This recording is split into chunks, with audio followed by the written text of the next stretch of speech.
Hi, I'm Gary and welcome to our Outdoors channel.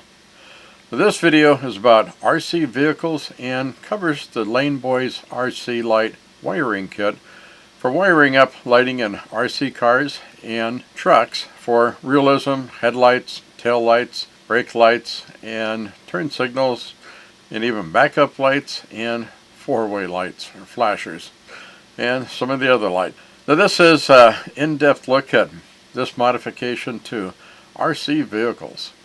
This is not a DIY kit that is just plug and play. It's not real difficult, but it requires learning some techniques such as testing and soldering electrical parts. But it's not that hard to do. Now if you have done any work on your RC vehicle before, such as with batteries and so forth, you can probably handle this. You will learn how to salvage wire and parts from RCs and other sources for use and repairs. This is a series of videos in 3 parts. Part 1 is wiring and soldering. Part 2 is mounting and testing the lights in the body.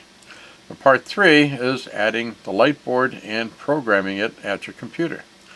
So this video is Part 1 about wiring and soldering. Now be sure to give us a like and hit that thumbs up icon and share with your friends, family, and fellow RC enthusiasts. Please comment and tell us your ideas. So let's get started with this one now. Hey, this is Mike for Gary's Outdoors. We are going to do a demonstration on how to install the Lane Boys RC light kit into the TRX4 Blazer. If you watched the previous video, I said I was going to put a light kit in it. So basically, roughly follow my directions and we'll be able to get you into working lights. From parking lights, we got the low beams, we got high beams, and if we double click we'll go back down and all the way down until all the lights off. Click 4 times, we get hazard lights. 4 clicks again turns them off, and you get working blinkers.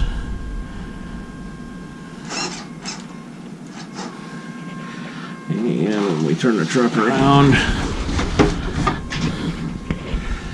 we get working brake lights and reverse lights. So we'll get you shown how to do all of that. This is not a very user-friendly system of doing it, and it's very DIY, but it can be a lot of fun. So, basic stuff that you need for the lighting kit. Gonna need shrink tubing to insulate the wiring. At least 6 male connectors for servos. 2 females, in my case, normally 1, but I'm gonna do a trailer hitch. The LEDs that you'll be using, most of them will look like this when they're new. Let's see if we can get a good shot of it. And the longer side is your positive. Sometimes if you're pulling things out used, you'll have them with wires on them like this, or like this if they're homebrew. The white on here is a positive, black is a negative. Same on here, black is negative, red is positive. You'll need solder, flux, a good hobby grade soldering iron with a wet sponge, various nippers, pliers, wire strippers. I prefer the automatics. What you do is you let your wire in. I'll show you like so. For the length you want, just squeeze it and it gives you the strip. A lot of people do use these for wire cutting and stripping. Next we got, I'm going to use Cat 5 cable. I'll show you how to take it apart to get all the different wires out of it, because that's great for running the length of your body in between the headlights and between the tail lights. Then what you get from Lane Boys RC, you get the main controller that goes on the body. This is a program brain. Basically what it does is takes the signals from your throttle, your steering, and your third channel, converts it over to a signal that comes up to this in the body. So this sits with your receiver. This is the program card, so when you have everything installed you can program your lights. And this is the cable that links the program card to the main brain. And I'll show you how all that works as we go. Alrighty, we'll do some tips on basic soldering, things you should be able to do before attempting this kit. I'm going to do a couple different kinds of wire. I'm going to have, these guys are braided. These guys, I'll get some solid core. Yeah, it looks like there's a chunk of solid core I can solder together. Let's put out some solid core. We'll show you how to tin them and make them go together. And then we'll also show you how to desolder in case you want to use old LEDs. A lot of times I'll use ones out of a flashlight like this.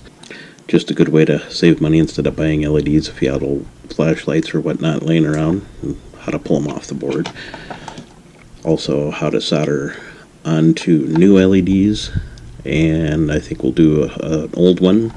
So this was an old LED that I soldered onto new wire. So you can see it's weather shrink tubing on it, so that way it makes it watertight. And also we'll show you how to solder on to these little solder pads.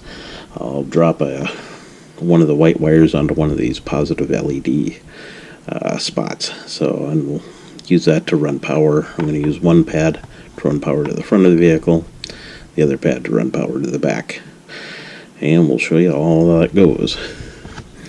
So first we will strip your wire, and don't make it any longer than you need to for stripping.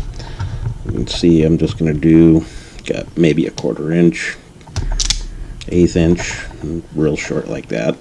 And we'll go a little bit more than that just for demonstration purpose. We'll strip a black one also. And there you can see this has a number of wires inside of it. It's just multi-strand, and I always twist these guys. Keeps them from getting all frayed out, which will make a solder connection messy and hard to shrink wrap. Also, these two little guys, they are solid core, so there's no braids. But to solder them, you still tin them, and you still shrink tube them. I've got a couple of chunks of shrink tubing also.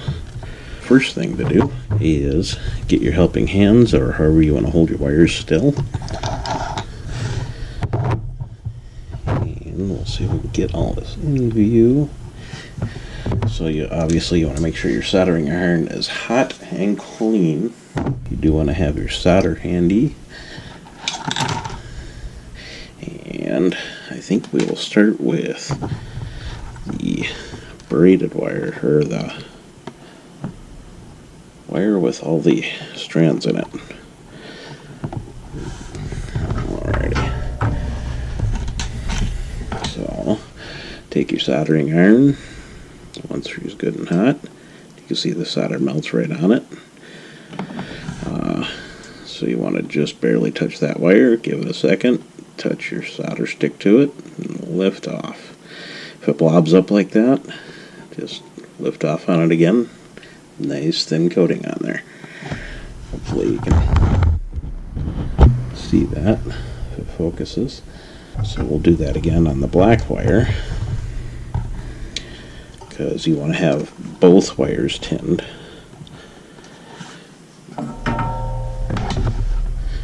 So we'll do that again.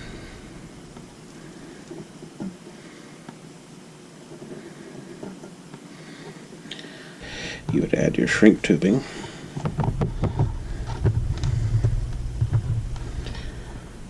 And you always want to add your shrink tubing before you solder up your connection.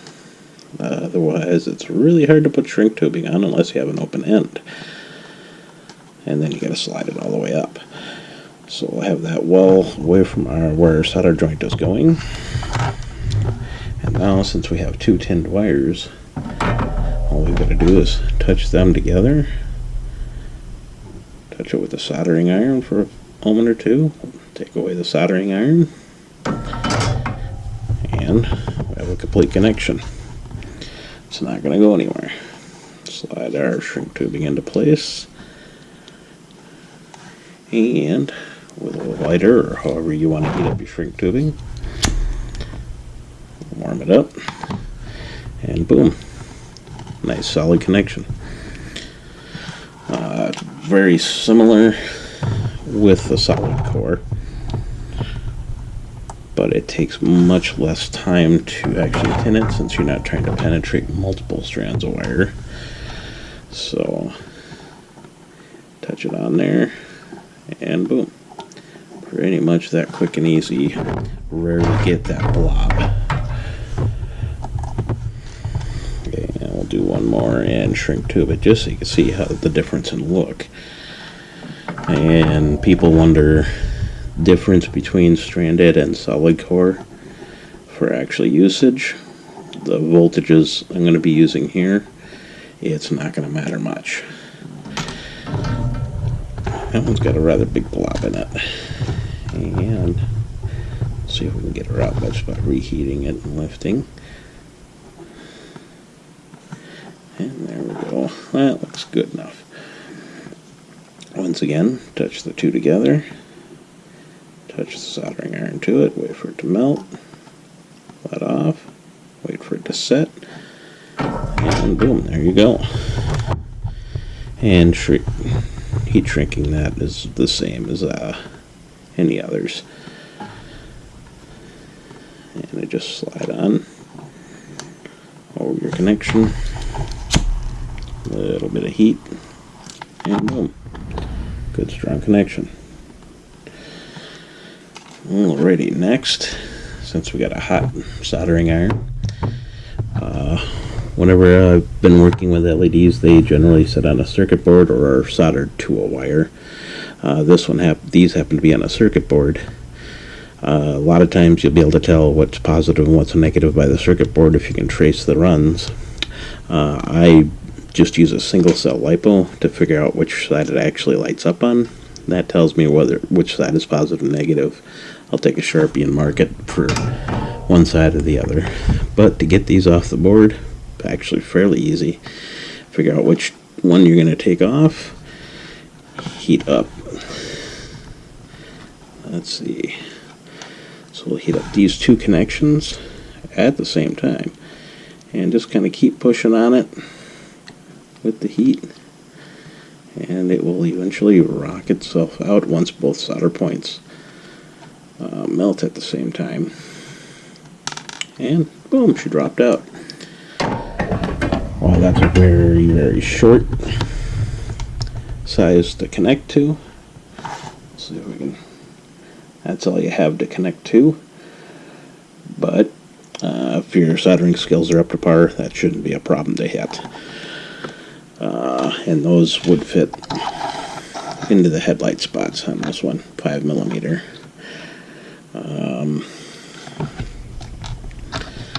And that's how you'd get them off a board. Then, and actually taking lights off of these guys, it'd be the same thing, but since you have a wire, you can tell which side's positive, which side's negative. Simply strip back your insulation, desolder, just heat it up and pull the wire away. Then you know where you're at. And you can also mark these with positive and negative as you're going.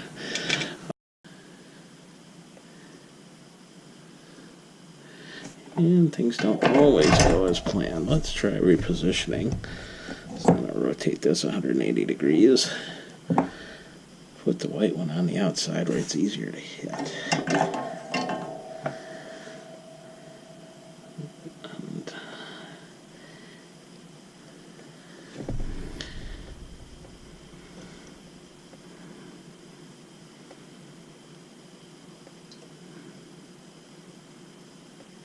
And there we go. So all three have a good strong connection. Now you will notice some of these have a pretty good solder blob on them. As long as your wires are connected, you're good. What I like to do is go in with a side cutter, clean up any odd stuff. That one laying on top, not really going to be a big deal because the heat shrink will take care of it, but the blobs would want sticking out. So I'll just cut them off, making sure not to cut the actual connection. And work it down slow. And then sometimes I'll just take a small pair of pliers, crunch them in because solder is soft. And just trying to get rid of sharp points so it doesn't rip through the shrink tubing and cause issues. Now when I'm doing 3 wires at once like this, I'll get the shrink tubing in place for all 3 at once, because once you get heat towards the heat shrink tubing, it shrinks it. And if you don't have it in the exact position you want, you accidentally hit it with the lighter to shrink it, you're gonna have to unsolder it and put in a new chunk of shrink tubing. So get all 3 in there, and hopefully they stay in place. We'll get them horizontal, and we'll grab a lighter. Some people do it with their soldering iron. I don't like doing it that way. Just run a flame over it and you'll watch them shrink. And now you have a protected connection. Now, like I said, you want to make 3 sets of these basically. If you want to clean this up even more, you could take a larger chunk of shrink tubing and put it over all 3 wires. I usually don't, because I want the flexibility within my receiver box. If you put that next coating over it to protect all 3, it tends not to bend so easy. So I leave it like that. I figure it's in a waterproof case anyway, so it's not much is going to hurt it. You just want to prevent the crossing of signals. So you'll repeat that process for 3 connectors, and then we'll get to the next step. Okay, this is the end of part 1, Wiring and Soldering Basics. If you want to practice your soldering skills, you can get a hold of an old radio or other electronic from the trash or a garage sale. It doesn't matter what it really is, so long as you can just tear it apart and practice your soldering. That's a cheap and easy way to practice. The next will be part 2, mounting and testing lights in the body. We will be publishing parts 2 and 3 in the coming weeks, so stay tuned. Now, I hope you enjoyed this video and you got some inspiration about adding some lights to your RC vehicle. If you did, please give us a like and hit that thumbs up icon. And please share it with your family, friends, and fellow RC enthusiasts. And please give us your comments on what you would like to see, any questions that you may have, and what ideas you can share with us. Also, please subscribe and hit that little red icon down in the lower right corner of the screen. That's a small one. And be sure to hit that bell icon so you don't miss anything new. Thank you.